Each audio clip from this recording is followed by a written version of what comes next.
আসসালামু আলাইকুম। কেমন আছো তোমরা সবাই? আশা করি সবাই ভালো আছো, সুস্থ আছো। যে যেখান থেকেই আছো সবাইকে অনেক অনেক শুভেচ্ছা। তোমরা জানো যে খুব শীঘ্রই এইচএসসি পরীক্ষা শুরু হতে চলেছে 2024 সালের। এই ব্যাপারেই কয়েকটি কথা বলার জন্য আজকে আসলে তোমাদের মাঝে আসা। আমার সাথে পরীক্ষার্থীদের মধ্যে যাদেরই কথা হয়েছে অধিকাংশর মধ্যেই আমি দেখতে পাচ্ছি যে তারা পরীক্ষা নিয়ে খুব টেনসড, কনসার্ন, তাদের প্রস্তুতি ভালো না, এই টাইপের কথাবার্তাই তারা বলেছে আমাকে। তো এই ব্যাপারে একটা ইন্টারেস্টিং কথা বলতে চাই, সেটা হচ্ছে পৃথিবীর ইতিহাসে এরকম মানুষ আসলে খুঁজে পাওয়া যাবে কিনা আমি জানি না, যারা খুব কনফিডেন্সের সাথে খুব ভালো প্রস্তুতি নিয়ে একেবারে 100% প্রস্তুত হয়ে পরীক্ষা দিতে যায়। কিছু মানুষ হয়তো বলবে যে না, আমি তো 100% কনফিডেন্সের সাথে খুব ভালো প্রস্তুতি নিয়ে পরীক্ষা দিতে গিয়েছি বা যাই।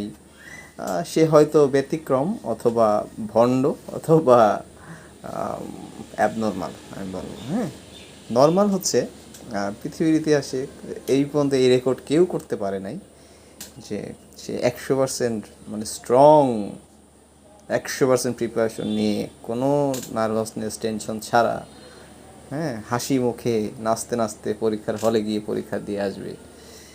এটা আসলে নর্মাল না। তাই যাদের টেনশন হচ্ছে, যারা ভাবছো যে আমার প্রস্তুতি ভালো না, আমি কি করব, এতে এতটা টেনসড বা কনসার্ন হওয়ার আসলে কিছু নাই। কারণ মহান আল্লাহ তাআলা মানুষের ভাগ্য লিখে রাখেন, মহান স্রষ্টা। তোমরা যে যেই ধর্মে বিশ্বাস করো সবাইকে ভাগ্যে বিশ্বাস করা উচিত বলে আমি মনে করি। তো সেক্ষেত্রে আমি বলবো যে এটা নিয়ে এখন আর টেনশন করার কোনো কারণ নেই যে পরীক্ষা কী হবে, আমি কি করব। যা হবার হবে। তবে তুমি যেহেতু চেষ্টা করেছো, তুমি পারবে বলে বিশ্বাস রাখা উচিত। আর সবচেয়ে বড় কথা হচ্ছে আমাদের মনে রাখতে হবে যে আমাদের এইটাই আমাদের জীবনের সব কিছু না। আমরা পৃথিবীতে ভালো থাকার জন্যই ভালো কিছু করতে চাই। এই যে যত পরীক্ষা বলো, যত রেজাল্ট বলো, সব কিছু তো আসলে জীবনে ভালো থাকার উদ্দেশ্যে, তাই না?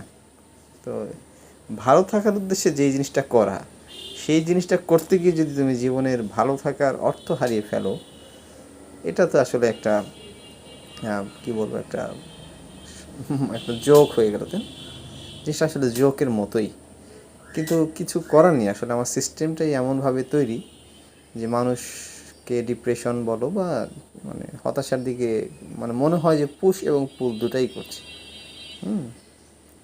এমন কেউ নাই।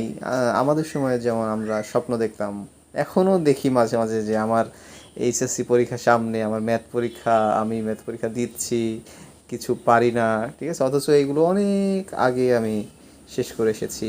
2017 সালে এইচএসসি পরীক্ষা দেই, আল্লাহর রহমতে একটা সরকারি মেডিকেল কলেজ, প্রায় শেষ পড়াশোনা। এমবিবিএস ফাইনাল ইয়ারে পড়ছি 2024 সালে, এখন যখন আমি ভিডিওটি বানাচ্ছি। তারপরেও কিন্তু এখনও সেই টেনশন, সেই অতীতকালের সেই স্মৃতিগুলো যখন মনে পড়ে অথবা যখন স্বপ্নে দেখি, তখন আমারও ভয় লাগে, ঠিক আছে? তাই ভয় পাওয়াটা, নার্ভাস হওয়াটা এটা অস্বাভাবিক কিছু না, এটাই ফিজিওলজিক্যাল। আর যদি কেউ ভয় না পায়, যদি কারো মানে মনে হয় যে ও ভালো হয়েছে, খুব ভালো লাগছে, ঠিক আছে, আমার মনে হয় এটাই প্যাথোলজিক্যাল। হ্যাঁ, সো এটা নিয়ে এখন আর চিন্তা করো না ছোটো ভাইয়া পুরা। তোমাদের জন্য অনেক অনেক শুভকামনা।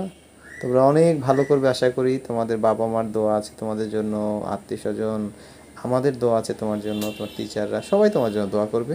আর সবচেয়ে বড় কথা, তুমি তো চেষ্টা করছো, তাই না? সো তোমার চেষ্টাটাই বড়। এখান থেকে অনেক কিছু শিখতে হবে।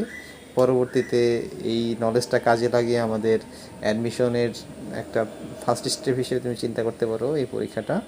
পরবর্তীতে তুমি অ্যাডমিশন দেবে, কোনো ভার্সিটিতে পড়তে হবে, অথবা মেডিকেল কলেজ অথবা ইঞ্জিনিয়ারিং কলেজ, যেখানেই বলো, তুমি কিছু একটা করবে, তাই না? তোমার জীবনটা সেট হয়ে যাবে।